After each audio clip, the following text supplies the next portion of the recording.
자, 오늘 말씀 듣도록 하겠습니다. 오늘은 본문 말씀을 중심으로 이것이 믿음이다 7번째 시간입니다. 바로 참된 회개가 믿음이다. 뭐가 믿음이다? 참된 회개가 믿음이다. 참된. 우리는 부흥하게 될 줄로 믿습니다. 우리 교회뿐만이 아니고 여러분들의 가정들마다 부흥되고 더 성숙하고 성장하고 지금보다 더 잘되고 나아지는 은혜가 있기를 축복합니다. 여러분들의 일터 가운데도 부흥이 일어나기를 축복합니다. 우리가 섬기는 교회 위에도 부흥이 일어나기를 축복합니다. 그러려면 이것이 그냥 단순히 성장만이 아니라 정말 주님이 주도하시는 부흥이 되려면 선행 조건 하나가 있어요. 바로 참되게 회개하는 영혼이 필요하다라는. 기억하세요. 가정에서 내가 참되게 회개하면 나 혼자 회개했을 뿐인데 가정에 놀라운 변화가 일어납니다. 내가 직장에서 나 혼자 참되게 회개했을 뿐인데 그 직장에서 놀라운 회복의 역사가 일어납니다. 교회 위에도 참되게 회개하는 건 내가 그냥 참되게 회개했을 뿐인데 바로 그 한 사람을 통하여서 그 구역이 부흥하고 교구가 부흥하고 교회가 놀랍게 새로워질 줄로 믿습니다. 그래서 이번 주부터 참된 회개에 대해서 한 서너 주간에 걸쳐서 지금 말씀을 전하려고 합니다. 자, 오늘은 그 첫 번째 시간이에요. 오늘 본문은 오순절 성령 강림 사건으로 인하여서 베드로가 설교를 하게 됩니다. 베드로가 한번 쫙 설교했는데 몇 명이 돌아오고 3,000명. 시기 질투가 내 안에 충만해요. 아멘. 한 번 설교하는데 3,000명이 돌아와. 얼마나 참 이게 얼마나 짜릿하겠어요. 정말 놀라운 기적이죠. 자, 그런데 이런 회개하고 돌아오는 역사가 일어나는데 그 이면에는 뭐가 있었냐면 바로 참된 회개가 있었다라는 거예요. 그래서 참된 회개가 믿음이다라는 주제로 서너 주 동안 말씀을 전할 때 왜 우리가 참되게 회개해야 하는가, 도대체 참된 회개가 뭔가, 회개했을 때 어떤 축복들이 주어지는가, 이런 부분에 대해서 말씀을 전할 거예요. 그래서 오늘은 그 첫 번째 시간으로 참된 회개는 도대체 어떻게 일어나는가, 이 부분에 대해서 두 가지를 여러분들과 나누려고 합니다. 자, 하나는 회개의 주체, 도대체 우리의 회개가 참된 회개가 되려고 하는데 그러려면 회개의 주체가 누구인지를 점검하셔야 돼요. 두 번째는 회개의 기준, 도대체 우리의 회개가 참된 회개가 되려면 반드시 우리가 뭐에 따라서 회개를 하고 있는가, 회개의 기준을 여러분들이 점검하셔야 돼요. 첫 번째로 우리의 회개가 참된 회개가 되려면 내 안에서 일어나는 이 회개가 바로 누구로부터 시작됐는지를 점검하셔야 됩니다. 그래서 회개의 주체예요. 여러분, 회개는 누가 하는 거예요? 내 죄에 대한 회개는 누가 하는 거예요? 그렇죠. 내가 하는 거예요. 내 죄에 대해서 회개하는데 옆집 아저씨가 대신 회개해 줄 수가 없는 거예요. 그래서 회개는 내가 하는 거예요. 그런데 분명 회개는 내가 내 입술로 내가 잘못했습니다, 내가 다시는 그러지 않겠습니다, 회개하는데 그 회개를 일으키는 주체가 내가 아니라는 거예요. 분명히 내 입으로 내가 회개를 하는데 그 회개를 참된 회개되도록, 참된 회개를 불러일으키는 것은 내가 아니고 누가 하시더라? 그렇죠. 하나님. 이때의 하나님을 성령 하나님 이렇게 얘기합니다. 성령 하나님. 우리 성경 보겠습니다. 38절 말씀 같이 한번 읽겠습니다. 시작. 베드로가 이르되 너희가 회개하여 각각 예수 그리스도의 이름으로 세례를 받고 죄사함을 받으라. 그리하면 성령의 선물을 받으리니. 아멘. 잠깐만요. 그대로 띄워놔 주세요.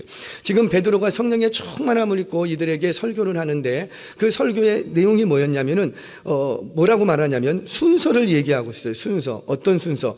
먼저 뭘 하고, 회개하고, 그 다음에 뭘 받고, 세례를 받고, 그 다음에 뭘 받고, 죄사함을 받고, 그 다음에 뭘 받고, 그렇죠. 성령의 선물을 받으리니. 자, 이거 순서가 있어요. 순서. 자, 먼저 회개하고 세례 받고, 그 다음에 죄사함을 받고, 그리고 성령의 선물을 받게 되는 거예요. 자, 이전 성경에서는 성령의 선물이 아니고 성령을 선물로 받는다, 목적격으로 받았어요. 근데 여기서는 소유격으로 지금 얘기를 하고 있죠. 좀 달라요. 그러니까 우리가 봐도 성령의 선물과 성령을 선물로 받는 거는 조금 다른 의미야. 물론 원어적으로 들어가면은 본질적으로는 같은 의미나 우리말 번역상에서 느낌이 오는 거는 좀 달라요. 자, 이전 성경에서는 회개하면 성령을 선물로 받는다고 했어요. 하지만 이번 번역에서는 회개하면 뭘 받고? 성령의 선물을 받는다는 것은. 왜 이렇게 변했을까? 제가 좀 설명을 합니다. 여러분, 성령이 오시지 않았는데 회개가 일어날까요? 성령이 오시지 않았는데 죄사함의 은총이 내게 부어지지 않는데 내 안에서 참된 회개가 일어날 수 있을까? 그러니까 논리적인, 이걸 구원의 서정이라고 하는데, 논리적인 순서에 따르면 뭐가 먼저 오시고, 그렇죠? 성령 하나님이 오시고, 성령 하나님이 오셔서 죄사함의 은총을 가지고 내게 오시면 내 안에서 뭐가 일어나고? 회개가 일어나고. 그러면 성령이 먼저예요? 회개가 먼저예요? 그렇죠. 성령이 먼저인 거죠, 성령. 이걸 논리적인 순서라고 합니다. 물론 시간적으로는 동시에 일어나기도 하고 약간 시간차가 있을 수는 있으나, 회개할 때 성령님이 막 부어지고 성령님이 막 오시니까 갑자기 내 안에서 회개가 일어나고, 우리의 시간 속에서는 동시에 일어날 수 있으나, 논리적인 순서를 따지자면 구원에 이르는 서정에서는 뭐가 먼저 부어지고 성령님이 먼저 오시고 그 다음에 회개가 일어나고, 그 회개가 일어난 사람이 그 회개의 증표로 뭐라고? 세례를 받고, 세례를 받으면 뒤에 죄사함을 받는다. 여기서의 죄사함이라는 것은 이미 회개할 때 죄사함을 받았는데 세례를 통하여서 죄사함 받았다는 것을 확증하는 거라고요. 그리고 나면 뭐가 주어지고? 성령의 선물들이 주어지는 거예요. 그러면 성령의 선물들은 뭘까요? 물론 성령 자체가 우리에게 선물이 되기도 하지만 성령님을 통하여서 우리에게 주시는 굉장히 크고 놀라운 선물 한 가지가 있어요. 그게 뭐라? 구원. 구원은 선물로 받는 줄로 믿으시기 바랍니다. 내가 어떤 노력을 하거나 나의 공로에 의해서 뭘 했기 때문에 대가로 받는 것이 아니라 성령의 임재로, 성령께서 우리 안에 오셔서 우리에게 회개를 일으키시고, 그리고 그에 대한 또 선물로 뭘 주시고? 구원을 우리에게 허락해 주시는 거예요. 물론 구원뿐만이 아니죠. 회개하는 심령에게는, 참되게 회개하는 심령에게는 구원뿐만이 아니라 하늘로부터 주시는 말할 수 없는 은혜와 평강과 희락과 화평이 우리에게서 충만히 경험될 줄로 믿습니다. 그러니까 성령께서 주시는 선물이 어마어마하게 많은 거예요. 자, 그래서 회개하고 세례받고 죄사함 받으면 성령을 선물로 받는 것이 아니라 성령의 선물을 받는다. 이번 번역에서는 그렇게 번역을 했어요. 자, 그러면 이런 거죠. 이게 논리적인 순서로, 그러면 성령, 우리에게 참된 회개를 일으키는 주체가 누구시더라? 그렇죠. 성령님이신 거예요. 성령님이. 내가 아니고 성령님이. 내가 주체가 돼서 회개하는 건 참된 회개라고 말할 수 없어요. 반드시 뭐가 주체가 돼야 되고? 성령님. 자, 이런 거예요. 여기 죽은 사람이 있어요. 죽은 사람에게 제가 가서 여보게, 당신 일어나서 저 물건 가져오면 내가 이 금덩어리 당신에게 줄게. 그러면 이 죽은 사람이 일어나서 가져올 수 있어요, 없어요? 없어요. 왜 없어요? 죽어 있기 때문에. 그래서 제가 가서 이게 좀 작은 것 같아. 그래서 죽어 있는 사람에게, 어이 형제, 지금 빨리 가서 조금만, 저 몇 발자국밖에 안 되는데 조금만 가지고 오면 내가 이 10억짜리 집 줄게. 그러면 이 사람이 벌떡 일어나서 움직이겠죠? 왜 못 움직여요? 아니 10억짜리 집을 준다는데 왜 못 움직여요? 그래요. 여러분, 죽은 사람에게는 어떤 말을 하고 어떤 뭘 줘도 움직여요, 안 움직여요? 안 움직여요. 왜? 죽었기 때문이에요. 자, 그러려면 저기 있는 물건을 가져오려면 먼저 뭐가 일어나야 되고? 일단 살아야지. 살아나서 그걸 가져오든 아니면 안 가져오든 일단 살아나야지 가져올 수 있는 거지. 아무리 죽은 사람한테 저거 가져오면 내가 뭐 해줄게, 뭐 줄게 해도 움직여요, 안 움직여요? 못 움직이는 거예요. 왜? 죽었기 때문이라는 거예요. 그래요. 우리는 이미 죄와 허물로 다 죽어버렸어요. 이미 죽었던 인생이라고요. 아멘 하세요? 아니, 목사님, 나 지금 숨 쉬고 있는데요. 물론 우리는 숨 쉬고 있지만 조만간에 다 육신마저도 죽을 거예요. 그리고 조금 이따 얘기할 겁니다. 그 나를 살리는 그 영이 없으면 이제 영원한 죽음을 맞이하게 되는 거예요. 그래서 내 안에 허물과 죄로 이미 우리는 죽어버렸어. 하나님 앞에 범죄함으로 하나님의 영이 떠나는 순간 이미 우리는 죽어버린 거예요. 잠시 육신의 생명은 남아있지만 조만간에 육신의 생명도 끝나고 나면 내 안에 나를 살리는 영이, 하나님의 영이 떠나버렸기 때문에, 이미 죽음의 길로 들어섰기 때문에 육신마저도 죽고 나면 그 뒤에 뭐가 있고? 영원한 죽음이 기다리고 있는 거예요. 그래서 죽어있는 우리에게 누군가가 아무리 외쳐도 우리는 아무런 반응을 할 수가 없습니다. 왜? 죽었기 때문이에요. 자, 그런데 죽은 우리를 살려내시는 분이 있어. 그게 누구라? 그렇죠. 성령님. 우리를 떠났던 그 하나님의 영이 성령님이 내 안에 다시 들어오시면 내가 다시 살아나 성령으로 인해서 살아나서 우리는 그분의 명령에 귀 기울이고 그분의 명령에 움직일 수가 있는 거예요. 살아났기 때문에 그분의 명령에 반응할 수가 있는 거라고요. 자, 성경을 보면 에스겔 37장에 보면 잘 설명하죠. 에스겔이 마른 뼈가 일어나는 환상을 보게 됩니다. 우리 에스겔 37장 2절 말씀 같이 보겠습니다. 시작. 나를 그 뼈 사방으로 지나가게 하시기로 본즉 그 골짜기 지면에 뼈가 심이 많고 아주 말랐더라. 자, 에스겔이 보는데 뭘 봐요? 뼈가 심이 많고 그 뼈들이 어떻게 됐더라? 아주 말랐더라. 아주 말랐다는 건 뭐냐요? 조금만 건드려도 바스라질 정도로 완전히 죽어버렸더라. 이거 조금만 톡 건드리면 부서지고 깨지고 바람에 날릴 정도로 완전히 말라버렸다는 거예요. 그러면 소망이 있어요, 없어요? 없어. 더 이상의 소망은 꿈꿀 수도 없어. 완전히 말라버린 이 마른 뼈다귀가 어떻게 살아날 수가 있겠냐고요. 그런데 이제부터 살아납니다. 자, 에스겔 37장 5절 말씀 같이 봅니다. 시작. 주 여호와께서 이 뼈들에게 이같이 말씀하시기를 내가 생기를 너희에게 들어가게 하리니 너희가 살아나리라. 아멘. 그래요. 이미 죽어버렸다고요. 그래서 이미 죽어버린 그 마른 뼈들에게, 아주 말라버린 마른 뼈들에게 하나님이 말씀하시는데 내가 너희에게 뭘 주겠다? 생기를 주겠다. 생기를 주면은 이 마른 뼈들이, 아주 말랐던 뼈들이 어떻게 되고? 살아나는 거예요. 생기가 들어가면 살아나는 거예요. 아멘이세요? 근데 그 생기가 뭐냐면 르하흐라고 합니다. 르하흐. 이 르하흐라는 단어는 창세기 1장 2절에 하나님의 영은 수면 위에 운행하시니라, 거기서의 하나님의 영을 르하흐라고 해요. 호흡, 공기 뭐 이런데 르하흐. 자, 한 절 더 보겠습니다. 창세기 6장 3절 같이 읽겠습니다. 시작. 여호와께서 이르시되 나의 영이 영원히 사람과 함께 있지 한지 아니하리니 이는 그들이 육신이 됨이라. 그러나 그들의 날은 120년이 되리라 하시니라. 아멘. 여기서의 나의 영이 뭐냐면 르하흐예요. 르하흐. 그러니까 하나님의 영, 바로 거룩한 하나님의 영 성령을 가리키는데, 그렇게 나에게 있었던 그 영이 떠나가시면 나는 죽고, 그런데 그 떠났던 영이 나에게 다시 들어오시면 죽은 나를 살리시고 죄사함의 은혜가 부어질 줄로 믿습니다. 그러면 그때부터 내가 반응하기 시작하는 거예요. 왜? 이제 뭐 했으니까? 살아났으니까. 생기가 들어왔으니까. 성령이 오셔서 살아난 나에게 계속해서 죄사함의 은총을 부어주십니다. 이게 뭔 말이에요? 너 회개해야 돼. 그래서 성경을 읽을 때 마음에 찔림이 있고 어찌할꼬 내가 왜 이렇게 살았나? 마음에 괴로움이 막 일어나고 찔림이, 이거 누가 주시는 거예요? 성령님이 죄사함의 은총 두 손 가득 안고 오셔서 내게 계속 인풋을 하시는 거예요. 너 회개해야 돼요. 너 그 말씀 앞에 회개해야 돼. 너 지금까지 어떻게 살아왔는지 너 회개해야 돼. 자꾸 인풋을 주시는 거예요. 그러니까 인풋을 주시니까 이전에는 내가 반응을 안 했으나 이제는 내가 어떻게 돼서 살아나니까 그때부터 어떻게 해요? 반응을 하기 시작해. 그렇게 하나님의 성령이 내 안에 오셔서 죽었던 나를 살리시고 내 안에 죄사함의 은총을 계속해서 인풋을 주시니까 그것이 차고 찾아 그때부터 내가 반응을 일으키는데 어떤 반응이 일어나더라? 회개가 내 안에서 일어나더라는 거예요.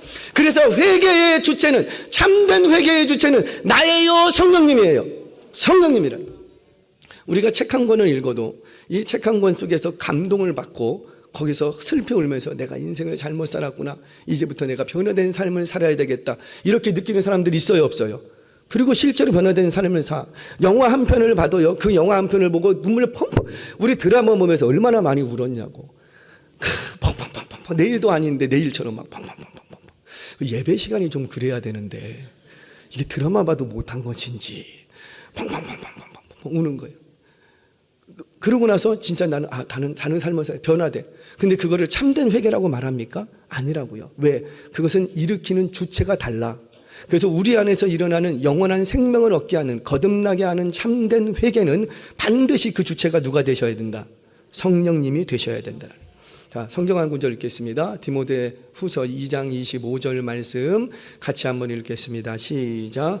거역하는 자를 온유함으로 훈계할지니 혹 하나님이 그들에게 회개함을 주사 그들에게 진리를 알게 하실까 하며. 아멘. 자, 지금 뭐래요? 혹 하나님이 그들에게 뭘 주사? 회개함을 주시는 분이 계시대요. 회개함을 주시는 분이 계시대요. 그게 누구시라?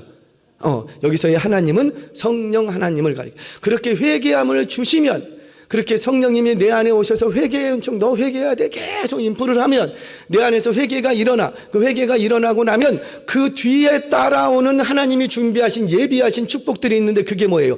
진리를 알게 하는 거예요. 진리를 알게 하면 진리가 너희를 자유케 할 때, 진리가 내 안에 들어와 깨달아지면 자유함이 일어나고, 자유함이 일어나면 어떤 풍랑 위에서도 내 안에 있던 공포와 두려움이 사라지고, 평강과 은혜가 내 안에 부어지고, 보이지 않던 미래가 보여지고, 준비되지 않던 것들을 준비하게 되고, 놀라운 하나님이 준비하신 예비하신 축복과 은총들을, 혜택들을 누리면서 이 땅에서 살아갈 수가 있다라는 거예요. 이런 거죠. 제가 집에 들어갔어요. 제가 집에 딱 들어가서 스위치를 딱 켰는데 전기불이 안 들어와.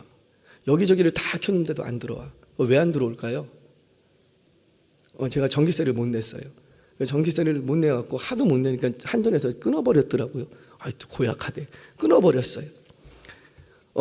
그러면 아무리 전기가 끊어졌으니 내가 여기저기 이 스위치를 켠들 그 한밤중에 전기를 들어오게 할 수 있어요, 없어요?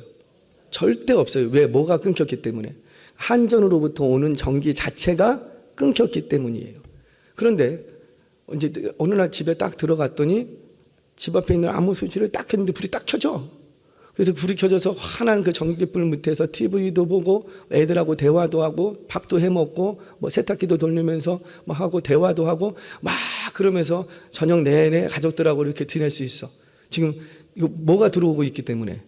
자, 그러면 내가 스위치를 켰기 때문에 이 혜택을 누리는 거예요? 아니면 한전에서 전기를 보내주니까 누리는 거예요? 그렇죠. 똑똑하세요. 한전에서 전기를 보내주니까 내가 혜택을 누리는 거지, 내가 켰기 때문에 누릴 수 있는 거는 아니라고요. 이게 무슨 말이에요? 우리는 그저 이 전기가 들어오기만 하면 우리는 그저 뭐만 하면 돼요? 그렇지. 그냥 집에서 스위치만 키면 얼마든지 누릴 수가 있어. 그런데 집에 들어갔는데 컴컴한 데서 전기가 주는 혜택을 못 누리고 있어. 왜 그러는 거예요? 스위치를 안 켜, 스위치를. 전기가 들어오는 스위치만 키면 얼마든지 그 혜택을 누릴 수가 있는데, 왜? 지금 한전에서 계속 전기를 충만히 보내주고 있다고. 근데 그 스위치를 안 켜. 스위치를 안 키니 아무리 우리 집에 전기가 충만히 들어와도 그 전기가 주는 혜택을 누려요, 못 누려요? 못 누려. 무슨 말이에요? 지금도 우리 하나님께서는 저와 여러분들 이 시간에 성령을 충만히 부어주고 계시다고. 죄사함의 은총을 충만히 부어주고 계시다고. 그런데 왜 우리가 그걸 왜 못 누리냐고. 뭐 때문에 그런 거예요? 스위치를 안 켜, 스위치를. 그 스위치만 키면 얼마든지 혜택을 누릴 수가 있는데 그걸 스위치를 안 켜. 우리는 그런 사람을 보고 뭐라고 하냐면은 강박하다, 게으르다, 이렇게 얘기하는 거예요. 그것이 계속해서 반복되면 이제 그 사람은 점점 더 강팍해지는 거예요. 사랑하는 여러분, 우리가 망하는 이유, 우리가 하나님이 주시는 그 놀라운 풍성한 은혜를 누리지 못하는 이유는 우리가 죄가 많아서가 아니라고요. 지금 뭘 하지 못하기 때문에. 그렇죠. 스위치를 못 올려. 회개하지 않기 때문이라는 거예요. 회개하지 않으니까 그 하나님이 예비하신 풍성한 은총들을 누리지 못하는 거예요. 오늘 이 시간 여러분들 이 자리에 성령의 죄사함의 은총이 충만히 부어지는 줄 믿으시기 바랍니다. 그러면 우리는 뭐만 하면 되겠다? 그렇죠. 회개의 스위치를 켜시기 바랍니다. 자, 이처럼 회개에 일으키는, 참된 회개를 일으키는 주체는 누구시라? 성령님. 그래서 우리는 성령님을 회개의 영 이렇게 부릅니다. 자, 첫 번째, 참된 회개를 일으키는 주체에 대해서 얘기해요. 두 번째, 그러면 참된 회개가 일어났다고 어떻게 말할 수 있는가? 그 참된 회개가 일어난 기준이 있어야 될 거 아니에요? 그 기준. 자, 우리 37절 말씀 보겠습니다. 내게 일어난 회개가 참된 기준이라고 말할 수 있는, 참된 회개라고 말할 수 있는 기준이 뭔가, 기준이. 자, 우리 같이 읽겠습니다. 시작. 그들이 이 말을 듣고 마음에 찔려 베드로와 다른 사도들에게 물어 이르되 형제들아 우리가 어찌할꼬 하거늘. 아멘. 지금 뭐예요? 우리가 어찌할꼬 지금 막 속에서 막 지금 일어나고 있어요. 그래서 회개가 막 터져 나옵니다. 그러면 지금 이렇게 참된 회개가 일어날 수 있었던 그 원인 제공을 이렇게 봤더니 그들이 뭐를 했대요? 다시 한 번만 보여주시겠어요? 37절 다시. 그들이 뭐 했다는 거예요? 말을 듣고 이 말을 듣기 시작했대요. 듣기 시작했대요. 그러면 그 말이 뭔 말이에요? 성령의 사람들이 하는 말이었어요. 근데 그 말이 뭐라? 이제 앞에 있는 14절부터 우리 36절까지의 말씀입니다. 이 말씀을 축약하면 딱 한 가지예요. 딱 한 가지. 바로 뭐예요? 너희가 십자가에 못 박아 죽인 이 예수를 하나님께서 살리셨다. 그리고 하나님께서 살리시고 생명의 주와 그리스도 되게 하셨다. 이 말씀을 선포했다고요. 이 말씀이 들려지기 시작했어. 들려지기 시작하니까 그 마음에서 뭐가 일어나고 어찌할 거라고 하는 회개의 본성, 이 참된 회개가 그 속에서 일어나더라는 거예요. 뭐예요? 참된 회개가 일어나는 곳에는 반드시 뭐가 선포가 돼야 되고 말씀. 근데 그 말씀이 뭐였냐면 십자가 사건, 죽음과 부활, 생명, 바로 복음이 먼저 선포되더라는 거예요. 여러분 이 순서를 기억하셔야 돼요. 참된 회개는 말씀이 들려지면서부터라는 거예요. 아무리 성령님이 내 안에 오셔서 아무리 성령의 신비스러운 체험을 하고 막 이적과 기적 막 쓰러지고 뭐 진동하고 뭐하고 병자 고치고 막 일어나고 해도 그것을 통해서 참된 회개라고 말하지 않는다고요. 내 안에서 아무리 그런 현상들이 일어난다 할지라도 우리는 그걸 참된 회개라고 말하지 않고, 참된 회개는 반드시 뭐라? 말씀이 들려져 그 말씀대로 살지 못한 것을 깨닫고 그 말씀이 기준될 때 우리는 참된 회개라고 말하는 거예요. 자, 정말인가 보겠습니다. 느헤미야 8장 8절 9절 상반절 말씀 같이 읽겠습니다. 시작. 하나님의 율법책을 낭독하고 그 뜻을 해석하여 백성에게 그 낭독한 것을 다 깨닫게 하니 백성이 율법의 말씀을 듣고 다 울은지라. 자, 잠깐 그대로 보세요. 하나님의 율법책을 뭐하고? 낭독. 여러분 예배 시간에 읽자고 하면 읽으셔야지 돼요. 그거는 그냥 뭐 순서니까 읽지 그게 아니라, 읽는 건 누구를 위해서 읽는 거냐면 하나님 들으라고 읽는 거 아니에요. 하나님, 우리가 말하지 않아도 우리 하나님을 아세요 모르세요? 다 아세요. 그러니까 하나님 들으라고 우리가 성경을 읽는 것이 아니라 누구 들으라고? 나예요. 나. 그 말씀이 들려져 내 귀로 다시 들어와서 그 말씀이 들려져 들린 말씀이 나의 마음과 생각을 움직여가는 거예요. 여러분 어딘가 갔어요. 근데 내가 어디 가니까는 막 이번에 주식 뭐 사면은 대박 난대. 그 말이 내가 들렸어. 그럼 주식 살 거야 안 살 거야? 바로 나오잖아요. 산대요. 여러분 뭐예요? 말씀이 들려진 거예요. 내 귀에 들려진 거예요. 들리니까 내 마음과 생각이 움직여지는 거예요. 그래서 여러분 성경은 제발 읽으십시오. 많이 읽지 마세요. 우리 어떻게만 읽자고 했어요? 평생 살아가면서 몇 번 읽자. 나이 수대로만 읽자. 많이 읽지 마세요. 많이 읽지 말고 그냥 내 나이 세대로만 읽자. 내 나이는 청춘이요. 그러면 몇 번만 읽으면 되고 그냥 마음의 나이대로 읽으세요. 뭔 얘기하냐면 말씀을 읽으라는 거예요. 자, 오늘도 보니까 뭐 했다? 율법책을 낭독하고, 그거 접어버리지 마시고요. 다시 한번 띄워주세요. 자, 율법책을 낭독하고, 그랬더니만 그 뜻을 뭐 해주고, 해석해주고, 그 백성들이 그 낭독한 것을 다 어떻게 하고, 깨닫게 하니, 깨달은 게 아니고 설교자가 깨달을 수 있도록 계속 했던 거예요. 그렇게 되니까 그때부터 이 백성들이 뭐가 시작되고, 말씀이 들려지기 시작하니까 그 다음에 뭐가 일어나는 거예요? 참된 회개가 일어나는 거예요. 또 한 군데 보겠습니다. 느헤미야 9장 3절 말씀 같이 읽겠습니다. 시작. 이날에 낮 4분의 1은 그 자리에 서서 그들의 하나님 여호와의 율법책을 낭독하고 낮 4분의 1은 죄를 자복하여 그들의 하나님 여호와께 경배하는데. 자, 잠깐 띄워놔 주세요. 이 본문도. 자, 와, 우리 말씀대로만 한번 해보자고. 이날에 낮 4분의 1은 그 자리에 서서 그들이 뭐 했대요? 여호와의 말씀을 읽었대요.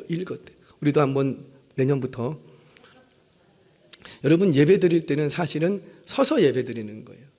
근데 오늘 현대교회는 앉아서 예배 드리는데, 여러분들 러시아 정교회라든지 이렇게 깊은 이런 예배의 폼이, 고대의 예배 폼이 남아있는 곳에 가면 예배자는 항상 섭니다.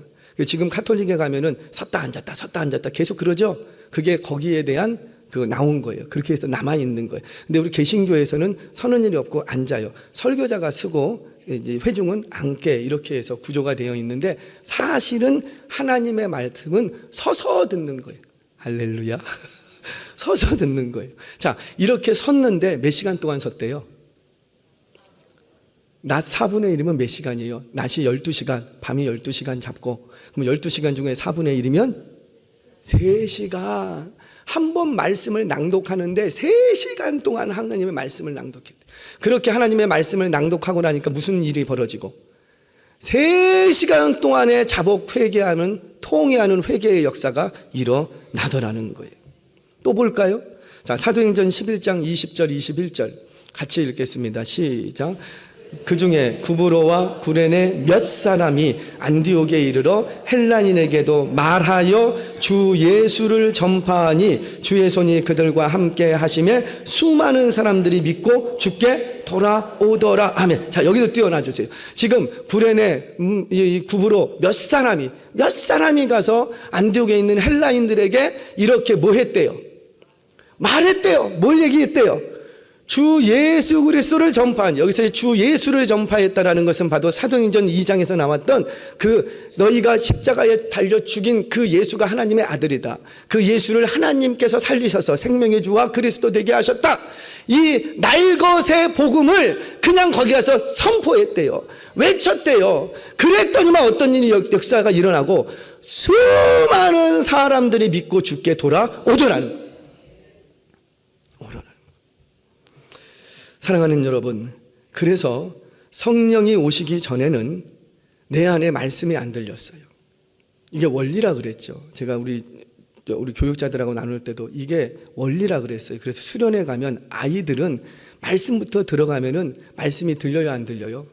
안 들려요. 그런데 뭐가 임하시면, 그러니까 성령 받으면 그때부터 말씀에 귀를 기울이기 시작한다고. 이게 순서예요, 순서. 그러니까 우리 주일학교나 어린아이들한테 아직 말씀이 안 들리는 사람들한테 뭐부터 시작해야 돼요?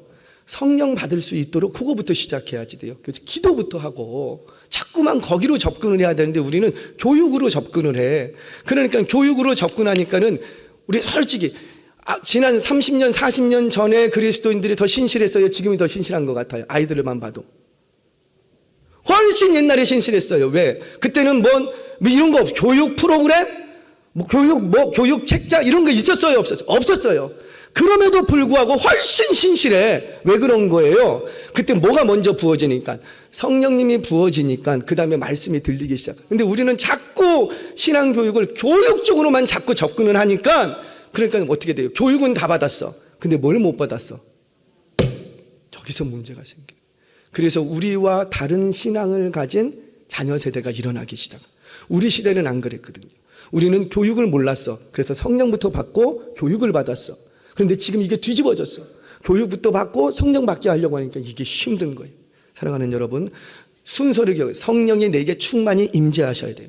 죄사함의 은총이 부어져요. 근데 그 순간 그때부터 뭐가 시작되느냐? 들리지 않던 말씀이 들리기 시작한 거예요.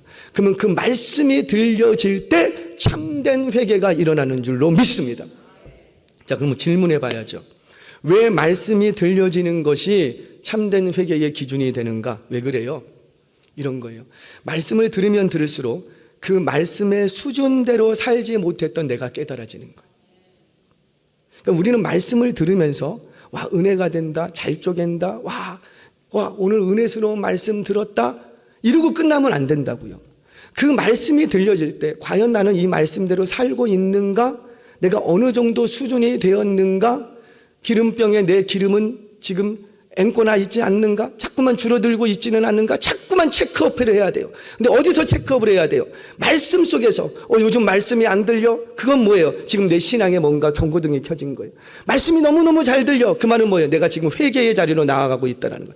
말씀이 들리기 시작합니다. 그래서 그 말씀의 수준대로 살지 못한 내가 깨달아져. 그래서 하나님 앞에 엎드려지는 거예요. 그때부터 참된 회개가 일어나는 거예요. 그래서 참된 회개는 말씀이 기준이 되어야 돼요. 말씀이. 그저 내 신세가 불쌍해서 내가 지난 세월을 너무 엉망진창으로 산 것이 너무 부끄럽고 괴로워서 우는 것, 그거를 회개라고 말하는 건 아니라고요. 그렇게 후회하면서 우는 게 참된 회개가 아니라, 참된 회개는 뭐가 기준이 되어야 되겠다? 말씀. 그 말씀대로 살지 못한 것 때문에 내 안에 찔림이 일어나고 회개가 일어나는 거예요. 자, 이런 거예요. 말씀이 들려지기 시작하는데 어느 집사님이 어느 날 예배장에 딱 갔는데 사랑하라, 이 말씀이 들려지더래요. 여러분들, 우리 성도님은 사랑해요, 안 해요? 사랑하는 건 맞습니까? 정말 맞습니까? 할렐루야. 나도 사랑한다고. 얼만큼? 나도 나름대로 사랑해. 나도 할 만큼 하고 있고 나도 사랑하고 있다고요. 근데 이 집사님이 그날따라 사랑하라, 이 말씀이 귀에 들리기 시작해요. 그러면서 펑펑 울면서 회개하기 시작합니다. 왜? 나도 사랑하고 있다고. 나도 나름대로 사랑하고 있다고. 그런데 그 사랑하는 말씀을 들어보니 사랑의 기준이 달라, 기준이. 나는 내 나름대로 사랑했는데 주님이 말씀하시는 사랑이 그게 아니더라는 거예요. 자, 구약에 가겠습니다. 이웃을 사랑하라. 아멘이세요? 근데 이웃을 사랑하는데 기준을 하나 제시했어요. 어떻게 사랑하라? 내 이웃을 내 몸같이 사랑하라. 이것이 구약의 기준이었어요. 자, 근데 이 기준을 예수님이 오셔서 새 계명을 주노니, 이 말은 없던 걸 준다는 게 아니고 구약의 계명을 확장시킨 거예요. 확장시켜서 새 계명을 주노니 예수님이 기준을 제시합니다. 너희가 사랑하되 누구처럼? 내가 너희를 사랑한 것처럼 너희도 서로 사랑하라. 기준이 바뀌어버렸어. 나를, 내 몸 사랑하듯이 이웃을 사랑하라는 기준에서 예수님이 오셔서 이루어버렸어요. 완성하시면서 기준이 더 업그레이드 돼버려. 그러면서 뭐처럼?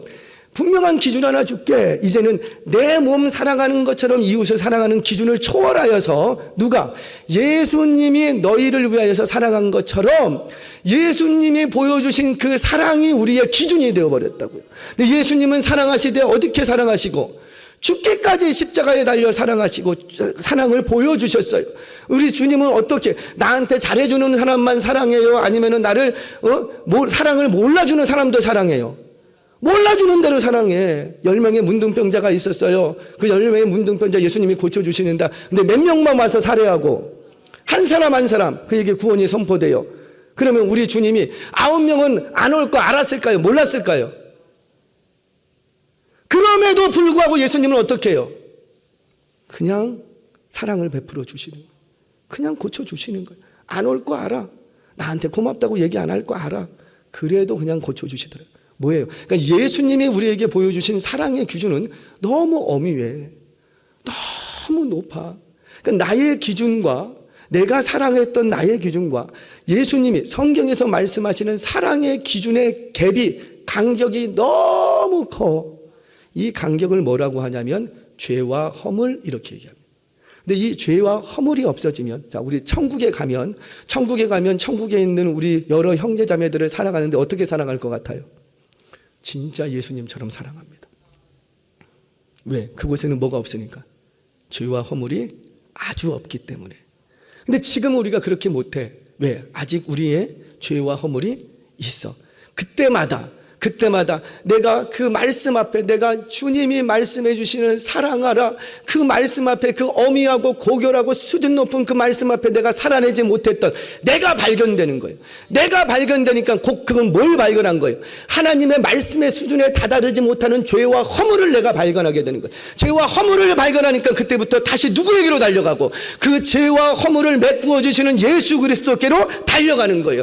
그래서 다시 한번 십자가를 붙들고 그 십자가의 피를 나의 인방과 문설주에 다시 바르면서 주여 내가 전범죄하였나이다. 내가 사랑한다고 사랑했는데 내 식대로 내 방식대로 내 수준에서 내 나름대로 사랑했나이다. 주여 나를 용서해 주옵소서. 이 회개가 진정한 참된 회개라는 거예요. 그러니 이 참된 회개를 일으키는 기준은 뭐라? 바로 하나님의 말씀이라는 거예요. 말씀.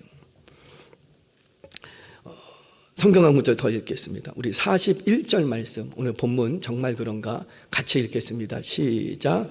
그 말을 받은 사람들은 세례를 받음에 이날에 신도의 수가 3,000이라. 세례 받는 사람은 뭘 먼저 받았어요? 말씀을 받은 거예요. 말씀을 받은 거예요. 말씀을. 한 가지 이야기를 하고 좀 정리해 보겠습니다. 참회록과 비롯해서 삼위일체론, 하나님의 도성든 수많은 신학 저서를 남긴 어거스틴이라는 분이 계세요. 여러분들 많이 아실 거예요. 시포의 주교이기도 했고 34년 동안 주교로서 활동했던 위대한 인물입니다. 우리가 가지고 있는 모든 신학의 기준을 제시한 분이 바로 이 어거스틴이에요. 그러니까 어거스틴이 남긴 이런 신학 체계를 통과하지 않고는 그 누구도 신학의 기반 자체를 마련할 수가 없어요. 그만큼 교회사에서 우리 인류 역사 가운데 바울 다음으로 위대한 인생을 꼽으라면 어거스틴으로 꼽을 정도로 지금 우리의 가지고 있는 모든 신학의 토양, 근본을 만든 사람이 어거스틴입니다. 자, 그런데 그분이 10대 때 어떤 삶을 살았는 줄 아세요? 물론 여기서의 10대는 우리 현대의 10대가 아니에요. 고대에는 청소년기, 청년기가 없습니다. 아동기에서 바로 성인기로 넘어가는 거 두 가지밖에 없어요. 그래서 아동기에서 성인기로 넘어갈 때는 성인식을 치르게 되는데 남자는 12세, 여자는 13세. 유대인들은 그렇게 치른다고요. 자, 그런데 10대 때 이제 성인이 자기는 됐으니까 집을 나갑니다. 집을 나가서 카르타고에 가요. 카르타고에 가서 정부 하나를 만납니다.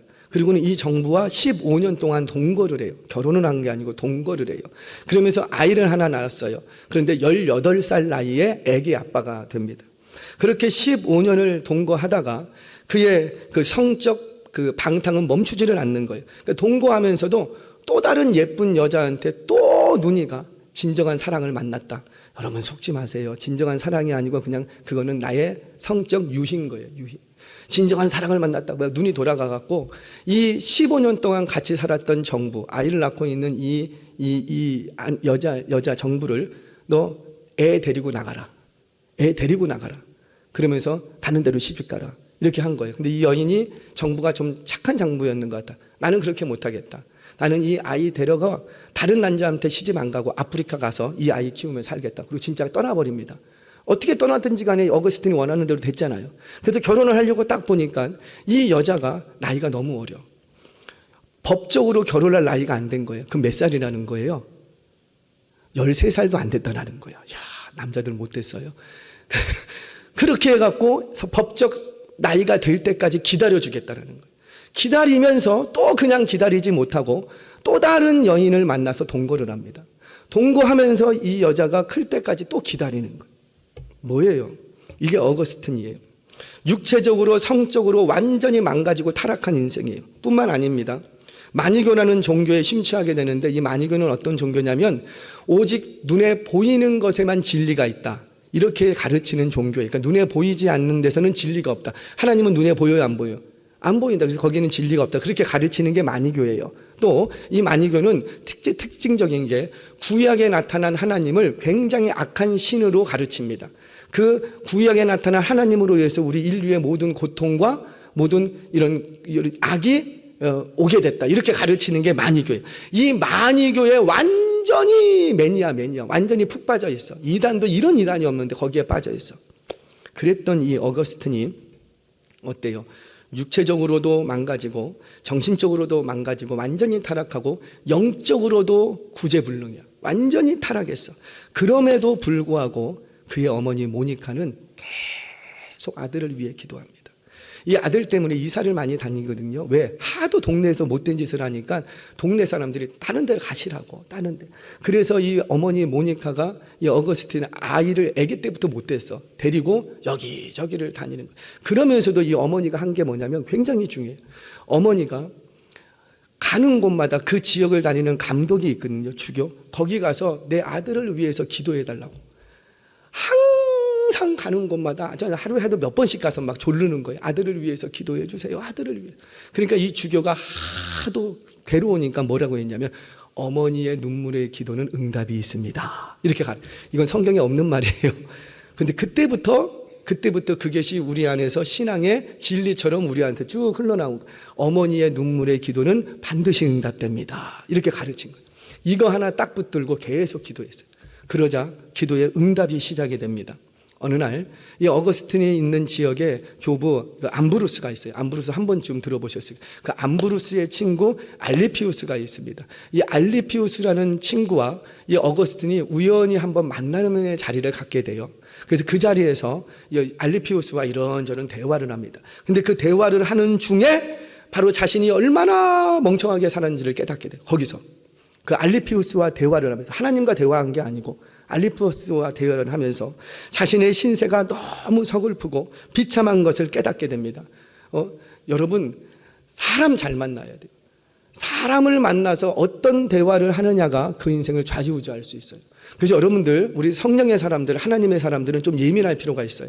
어떤 중요한 시점이나 중요한 것을 놓고 기도하고 준비할 때 누군가 만나게 되면 그 만남을 허튼 만남으로 생각하시면 안 돼요.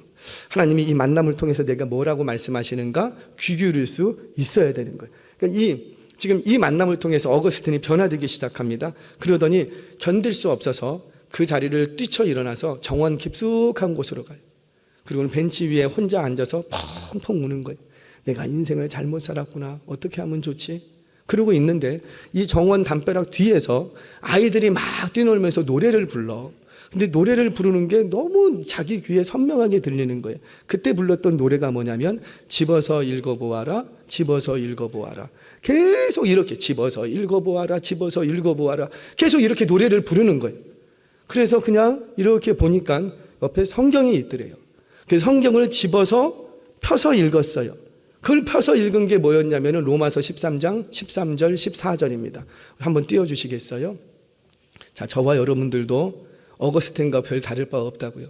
다 뒷조사하면 다 나와. 별 다를 거 없어. 그 어거스틴은 이 두 구절로 완전히 변화됐어요. 우리도 한번 소리내서 읽어보도록 하겠습니다. 시작.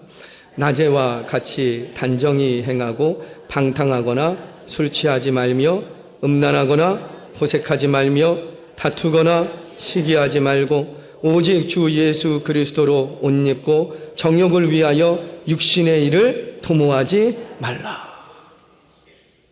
다시 한번 읽겠습니다. 이거는 계속 읽어야 돼요. 다시 한번 읽겠습니다. 천천히 저와 맞춰서 시작. 낮에와 같이 단정히 행하고 방탕하거나 술 취하지 말며 음란하거나 호색하지 말며 다투거나 시기하지 말고 오직 주 예수 그리스도로 옷 입고 정욕을 위하여 육신의 일을 도모하지 말라.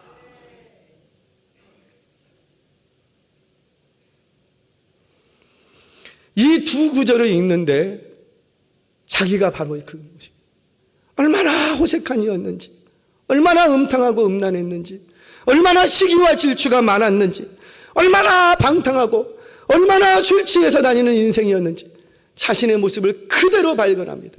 그리고는 그 자리에서 참된 회개가 일어나고 비록 거듭남의 신비한 체험을 하게 되는 거예요. 뭐 때문이에요? 바로 이 말씀이 들려지기 시작한 거예요. 알리피우스와의 만남, 그 누가 주선하시고? 하나님이 주선하시고, 그 만남과 그 대화 속에서 성령님이 개입하시고, 그리고는 그 대화를 타고 그 어거스틴의 심령 가운데 들어가셔서 우리 성령 하나님이 일하기 시작합니다. 그리고는 죄사함의 은총을 어거스틴에게 충만히 부어주는 거예요. 그리고 나니까는 그 마음에서 뭐가 일어나고 말씀이 깨달아지기, 그냥 읽었는데 말씀이 깨달아요. 그리고는 그 말씀이 기준이 되어서 그 말씀 앞에서 내가 얼마나 큰 죄인이었는지를 깨닫게 될 때 참된 회개가 일어나더라는 거예요. 그래서 참된 회개의 기준은 뭐라? 말씀이라는 거예요. 말씀이라는 거예요. 오늘 이 시간에도 이 자리에 성령님이 충만히 부어집니다. 하나님 나라에서 한전이 열렸어.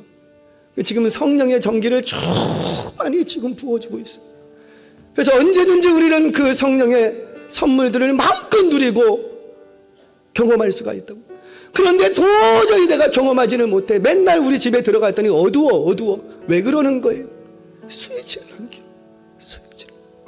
오늘 이 말씀 가운데도 누군가에게는 분명히 들려지는데, 이 말씀이 들려질 때 어떤 이는 나는 스위치를 켜야 되겠다 이렇게 결단하는가 하면, 어떤 이는 그런 게 있는가 보다 하고 끝나버리는 거예요. 그러니 누가 참되게 회개할 수 있겠어요? 말씀이 들려지는 사람이 참되게 회개한다라는 거예요.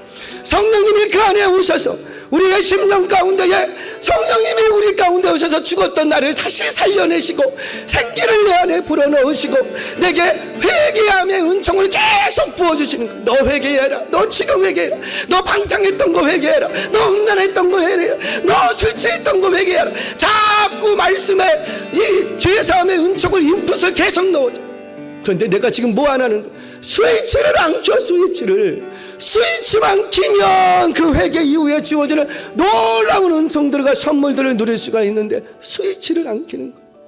사랑하는 여러분, 오늘 이 시간 스위치를 켜시기 바랍니다. 집에 돌아가서 회개해야지 하지 마시고 그 순간 그 자리에서 스위치를 켜시기를 바랍니다. 근데 언제 이것이 역사한다고? 말씀이 들려질 때. 말씀이 들려질 때. 평소에는 그냥 들어왔는데 말씀이 들려지기 시작하니까 그때부터 참된 회개가 일어나는 거. 그런데 말씀이 들려지는 그 순간에 졸고 있어. 그러면 회개가 일어나요? 안 일어나요? 안 일어나요. 여러분, 예배 시간에 졸 수 있어요? 없어요? 있죠. 예배 시간에 졸 수도 있지. 어젯밤에 철야하고 왔는데 지금 이틀 3일 동안 프로젝트 하다가 못했는데 졸 수도 있겠죠. 그런데 오늘 졸고 또 졸고 또 졸고 어떻게 말씀이 선포되기 시작하면 졸아. 물론 우리 교회는 조시는 분이 없어요. 잠은 잤지만 조시는 분들이 없어요. 졸아. 그러면 점검해 보셔야 돼요. 아, 지금 나의 삶에 뭔가가 문제가 생기고 있구나. 그러면 삶의 스타일을 바꾸든가, 잘못하면 죽어요. 삶의 스타일을 바꾸든가, 아니면 내가 영적으로 지금 뭔가가 문제가 생겼구나 깨닫는 은혜가 있어야지. 그러면 그때부터 어떻게 해요? 말씀이 들려지기 시작합니다. 말씀이 들려지면 다시 내 심령에 회개가 일어나고, 회개가 일어나면은 그 놓쳤던 모든 은총들을 다시 회복할 수가 있는 거예요. 사랑하는 여러분, 오늘 저와 여러분이 회개해야 될 게 뭡니까? 혹여나 여전히 말씀이 들리지 않고 있다면 회개하시기를 바랍니다. 그 사람은 살아있는 사람이에요. 성령께서 역사하시는 사람이에요. 그렇게 회개하고 나면 말씀이 진짜 들려지기 시작할 거예요. 그러면 그 들려진 말씀이 기준이 되어서 다시 회개하게 되는 거예요. 그렇게 들려진 말씀이 기준이 되어서 참된 회개가 일어나는 저와 여러분 되시기를 바랍니다. 그렇게 성령이 주체가 되고 말씀이 기준이 되는 참된 회개가 일어나므로 여러분들의 가정과 일터와 여러분들이 섬기는 우리 교회의 놀라운 회복과 부흥이 경험되시기를 주의 이름으로 축복합니다.